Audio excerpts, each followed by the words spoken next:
Vamos a ver el tema fluidez. Mi nombre es Verónica Laura Quispe Rojas. Voy a empezar con la parte de definición que da la capacidad de la fluidez en polvo. Sus consideraciones, que es que se puede observar que el polvo tiene un comportamiento multifacético. Su importancia es que la eficacia en fábrica y calidad del producto en la industria de procesamiento de polvo es en la industria farmacéutica. Sus características es que la fluidez reduce los problemas potenciales en la industria. También se obtiene diferentes partículas y se emplean en polvo o en gránulo. También es facilitar el transporte, diferencia entre los polvos y las salidas en general.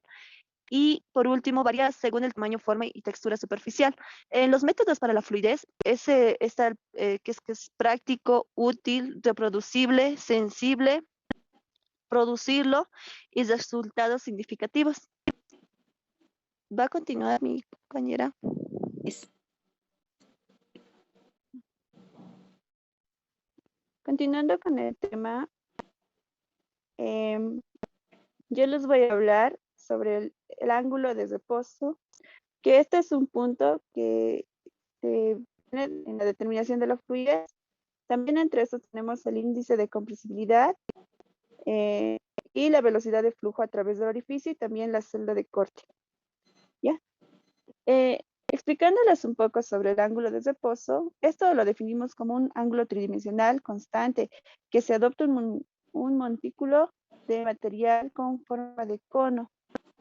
Este ángulo de reposo se relaciona con la fricción entre las partículas y con la resistencia al movimiento que ofrecen las partículas entre sí. El proceso existe, en este caso, nos muestra dificultades experimentales debido a la separación del material y a la consolidación de la aireación del polvo a medida que se forma el cono. Entre los métodos básicos para determinar el ángulo de reposo existen dos variables experimentales. Uno de ellos es la altura de a través de la cual se pasar el polvo. Y este puede regularse con relación en la base. Y también está la base sobre la cual se forma el cono, que puede tener un diámetro fijo. Otro punto importante es la variante del método. En este caso, el ángulo de reposo drenado se calcula el material en exceso colocado sobre el diámetro de flujo de este recipiente. Y para el ángulo de reposo dinámico también existe el otro, que es donde se calcula el llenado de un cilindro y se trata de la velocidad específica. También tenemos la escala general de fluidez del ángulo. En este caso, existe un parámetro donde la fluidez cambia y también tenemos consideraciones experimentales sobre el ángulo de reposo, que en este caso tomamos en cuenta que varía la función del método que se usó para formar el cono de polvo, también el impacto del cono que cae y puede disociar el pico del cono de polvo. Y por último tenemos el procedimiento recomendado para el ángulo de reposo. En este caso, nos indica que debe estar una base fija con un reborde que contenga una capa de polvo en la base. Y esta base no debe estar sometida a ninguna vibración. Bueno, para el índice de compresibilidad tenemos, también puede ser, también es el índice de Hauser. Estos son métodos rápidos, simples y muy usados para mencionar las prácticas de fluidez de los polvos. También se ha considerado una medida indirecta de la densidad aparente, tamaño y forma y superficie del contenido de humedad y la cohesión de los materiales, dado que todos ellos pueden afectar al índice de compresibilidad. Está el método básico para determinar el índice de compresibilidad y el índice de Hausner, ¿ya? Para esto tenemos una fórmula para calcular. Este está ahí en la imagen, lo pueden ver, que para el índice de compresibilidad multiplicamos 100 por el volumen aparente menos el volumen que se asienta, dice. Y después tenemos el volumen final, que es el aceptado, ¿ya? Y para calcular la relación entre el volumen de Hauser, perdón, esto lo multiplica entre la velocidad final por el ascendente. También se puede hacer esto en el índice de compresibilidad con la densidad, que en este caso es densidad aparente sobre menos la densidad de asentamiento.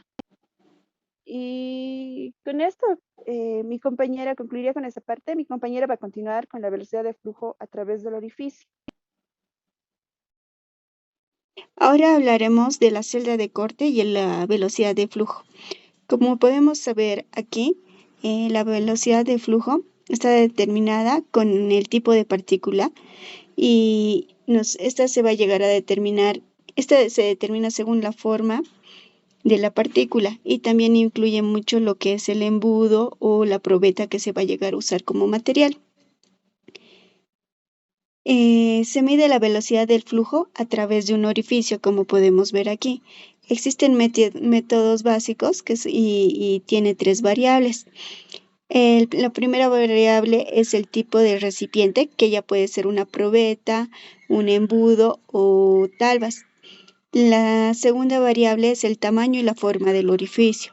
Tiene que ser de forma circular y para que puedan pasar a través de esa las partículas. Y en la tercera variable es el método usado. Se calcula el tiempo generalmente se llega a calcular el tiempo para que 100 gramos pasen a través del orificio. En cuanto a las determinaciones que se realizan para la fluidez de los polvos, este método, que es la velocidad del flujo, es el más simple que se llega a realizar. Hablaremos de la celda de corte, que es un método que nos permite evaluar de mejor manera las propiedades de fluidez de los polvos. Estos permiten obtener una amplia variedad de parámetros, incluyendo la frecuencia,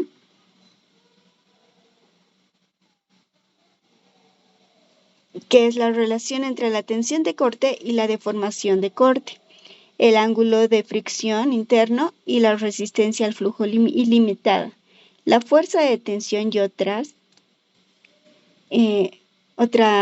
y otros parámetros como el factor de flujo y otros índices de fluidez.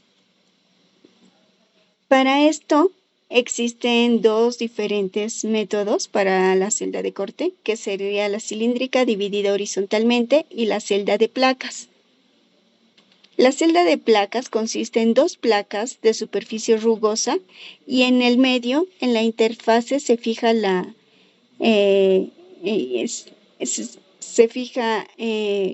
el polvo, que estaría en una capa fina entre las 2 capas, la superior, que es rugosa, y la inferior, que es fija. Aquí podemos ver la cilíndrica dividida horizontalmente, formando un plano de corte entre la base inferior estacionaria y la porción superior móvil del anillo de celda. Se determina la fuerza para cortar el lecho del polvo, movilizando el anillo superior.